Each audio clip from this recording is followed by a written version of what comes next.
Hey guys, how's it going? It's Lost Katana again. This is what I'm gonna do this evening as it's getting kind of dark.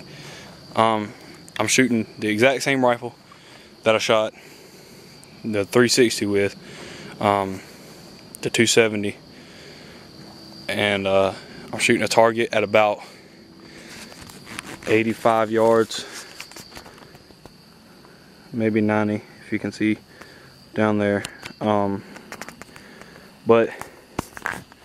I'm going to be shooting the exact same bullets I showed you, the exact same gun, although I will be laying on the ground, and you can see the bullets right there. I'll be laying down because that's where I like to shoot. But keep checking into the channel. I'm gonna have a gameplay. I'm gonna do my first commentary. I actually did my first dual commentary on the primary channel. That's Lost Gaming videos. I'll put a link down there in the description. I forgot the name of it. But also I've done a dual commentary with Lost Rican.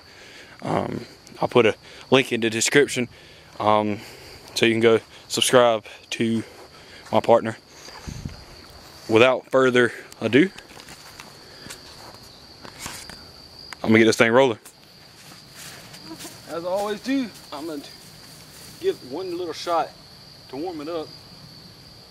I like my barrel warm when I shoot it. Now we're ready.